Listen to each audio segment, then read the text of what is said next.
Hello, wonderful people, viewers and subscribers all over the world. It is Timmy Asuchin Peters, the voice of the people, the voice of God, and the voice of our ancestors. While you are watching this video right now, it's already morning, but I'm making this video just right about now that I just coming back from my office, from my studios, where I had a program with my brother Ezawo, who hosted me on his platform to talk about restructuring the Igbo presidency and the Biafra agitation and all of that. So in case you didn't watch that video, it is already, my position was made explicitly clear on our YouTube channel because I streamed it. Go and watch it. It's very important you watch my position there and, you know, clear the lines. Although some people were not angry the way it ended, but truth must always be told. It doesn't matter who feels bad or who feels good about it. Now, with regard, because what I want to talk about now is the issue of Igbo presidency, because that is exactly why I am making this video.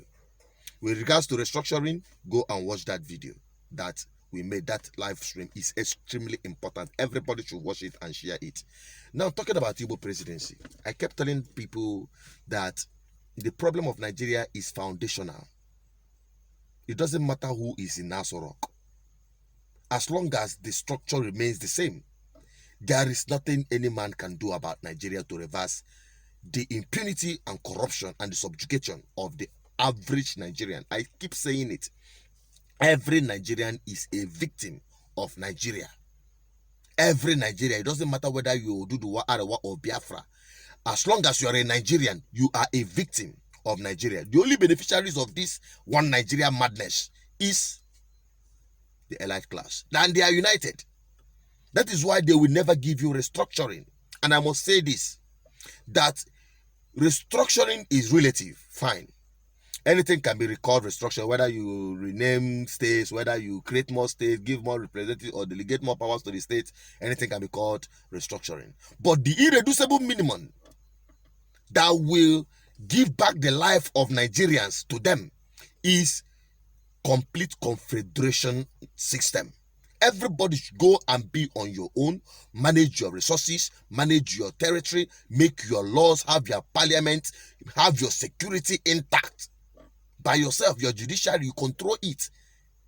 That is the only guarantee. That is the irreducible minimum.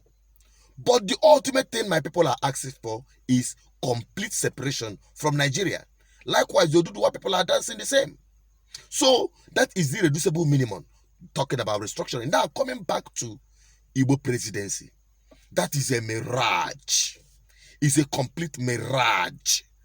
And especially when I hear it from our political class, whom I have interacted with, and understand that, oh my God, they are the worst set of political class you can ever think of. I keep saying it. If the kind of political class we have in Igbo land today enters Aso Rock, our fate will be worsened off. I'm telling you this. That is the truth. They have no moral justification to be in that place. Look at somebody like Ojo Zakaro talking about the presidency. When they are in the Igbo presidency, people who are governors and never achieved anything, go to the state and confirm for yourself. That is the Igbo adage. Charity begins at home. These guys are monumental failure. These guys do not represent the aspiration of their people, much more that of Nigerian people who are victims of Nigerian state.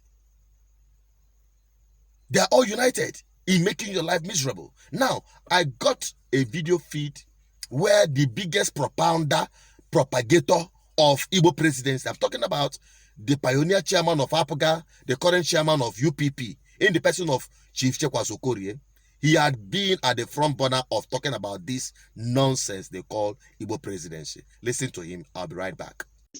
And so nobody should blackmail us by saying that because some young people who feel angry say that no, we have no stake in Nigeria, we should leave Nigeria, we should exit from Nigeria. That should not be the reason to, in fact, that should be the more reason why the Southeast should be given this sense of belonging.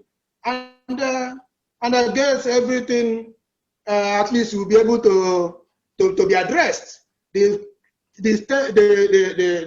Ethiopia has in its constitution an exit clause in section 31 of the Ethiopian constitution. It has an exit clause for referendum should any section of of Ethiopia wish to exit. And that was put there when peace accord was being reached to resolve the conflict, the 30-year conflict in Ethiopia. And since that time to today, no section has invoked that section of the constitution for the simple reason that every other government knows that every section has an option of exit. And so nobody is riding roughshod over others. And so Ethiopia is relatively calm for several years now. So nobody should blackmail us into saying, because some of our people say they want to exit. Address that reason for which they want to exist, and Nigeria will be better. Now, let me remind Chief Chekwas Okorie 2017 what transpired. Respectfully. I try to do this respectfully. Despite the fact they don't respect themselves. But I must tell you the truth, humbly and respectfully, that the worst thing that will happen to Ndi Igbo today is that nonsense you called Igbo presidency. Or what you're like.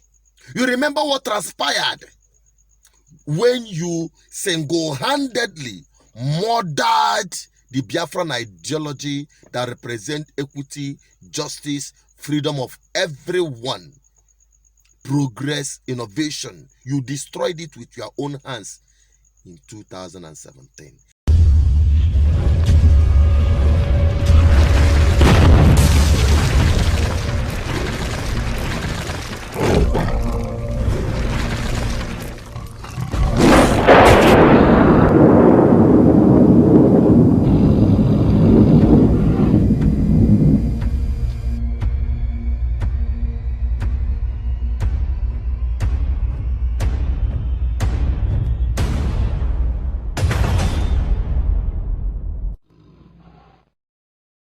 Now, for the avoidance of doubt, and I need to state this very clearly, we cannot make progress as a people unless we return to the idea of Biafra.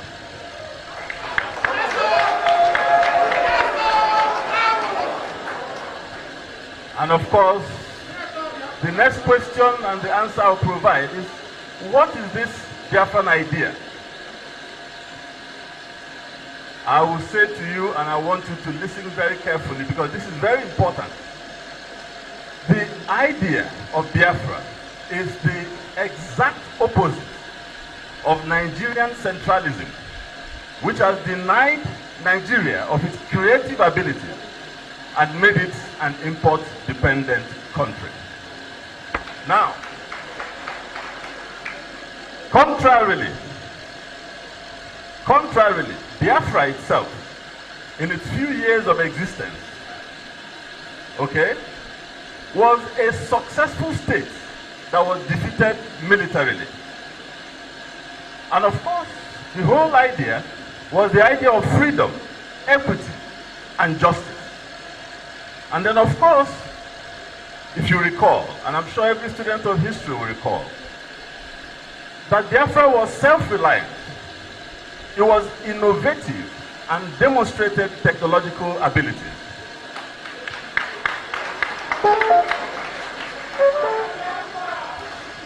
So, all I'm offering as an alternative vision for our people is the Biafran ideology.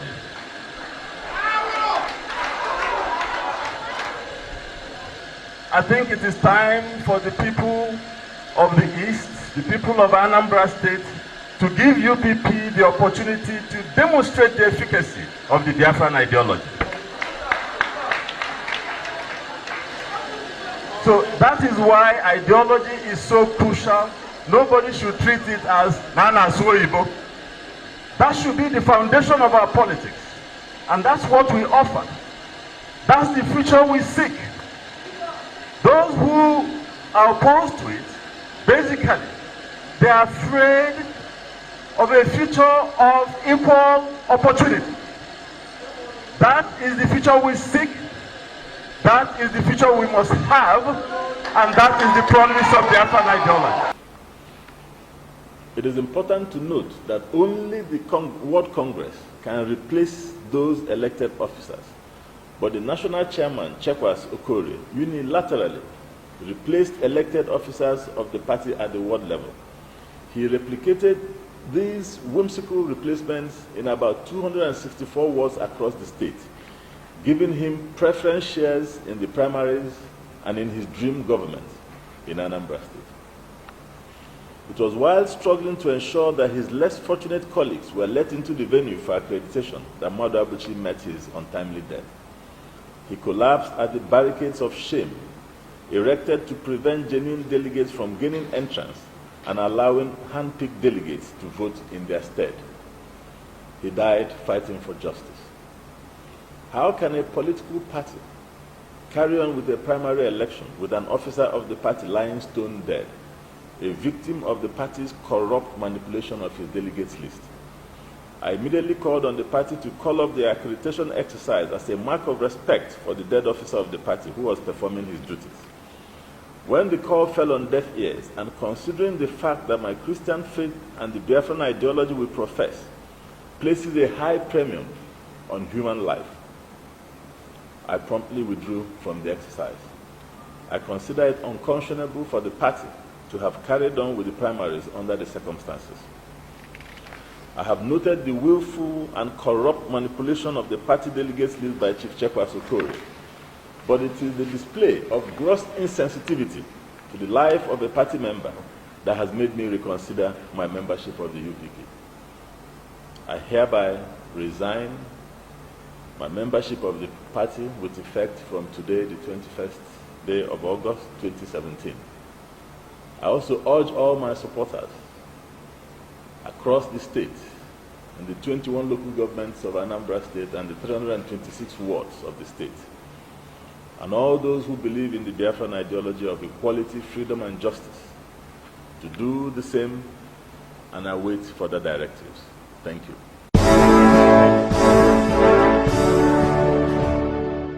The opportunity we had to take back, beginning with Igbo land, the good, from the hands of wicked, predatory political class, and you prove that you are not different from them.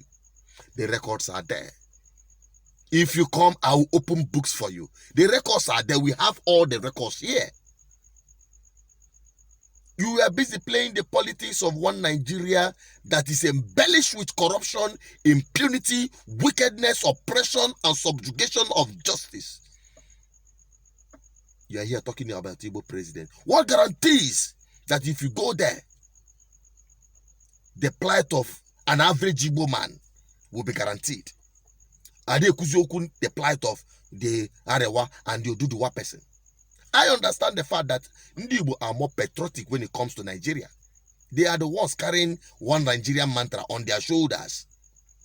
They go everywhere, they settle, they add value.